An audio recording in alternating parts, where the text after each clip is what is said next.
Manuver Anies Baswedan menggandeng Muhaimin Iskandar untuk mendongkrak elektabilitas ternyata belum berhasil. Diketahui, Anies Baswedan menggandeng Cak Imin guna mendongkrak elektabilitas, terutama di daerah Jawa Timur. Namun, bukannya meningkat, elektabilitas Anies Baswedan malah terus melorot. Lantas, apakah langkah Anies Baswedan menggandeng Cak Imin merupakan blunder? Hal ini tergambar dari hasil riset yang digagas Lingkaran Survei Indonesia, LSI, Denija.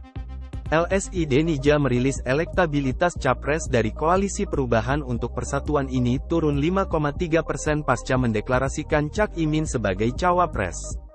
Peneliti Aji Alfarabi mengatakan, penurunan tersebut terlihat dari elektabilitas Anies yang sebelumnya pada Agustus tahun 2023 mencapai 19,7%. Turun menjadi 14,5% pada September tahun 2023. Turunnya kurang lebih 5,3% setelah Cak Imin dipilih sebagai cawapresnya Pak Anies, ujar Aji dalam konferensi pers di kantor LSI Denija di Rawamangun, Jakarta Timur, Senin, tanggal 2 Oktober tahun 2023. Aji lantas mengatakan, ada dua faktor elektabilitas Anies yang menurun pasca mendeklarasikan Cak Imin sebagai bakal cawapresnya. Pertama adalah kritik keras dari Pak SBY, Susilo Bambang Yudhoyono, dan Partai Demokrat terhadap Anies pasca deklarasi pasangan Amin, Anies Cak Imin. Karena saat itu kita tahu ada drama Demokrat marah menganggap Anies tidak menepati janji atau bermain di belakang, kata Aji.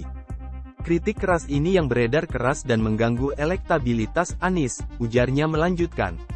Kemudian, alasan kedua, sosok Cak Imin dinilai kalah populer dibandingkan Ketua Umum Partai Demokrat Agus Harimurti Yudhoyono, AHY.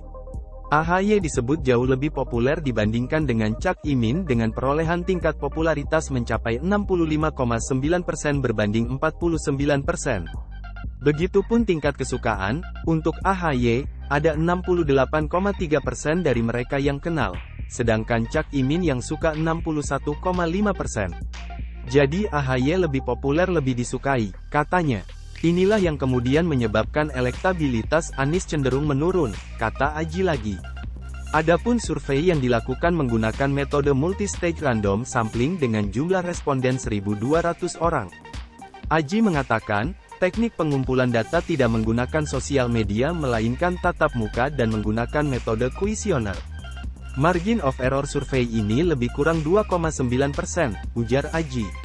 Waktu pengumpulan sampling dilakukan 4-12 September tahun 2023, dimulai 2 hari setelah deklarasi Anies Cak Imin. Dilengkapi dengan riset kualitatif, katanya. Sebagaimana diberitakan, pasangan Anies Cak Imin dideklarasikan oleh Partai Nasdem dan Partai Kebangkitan Bangsa, PKB, di Hotel Majapahit, Surabaya, Jawa Timur pada tanggal 2 September tahun 2023.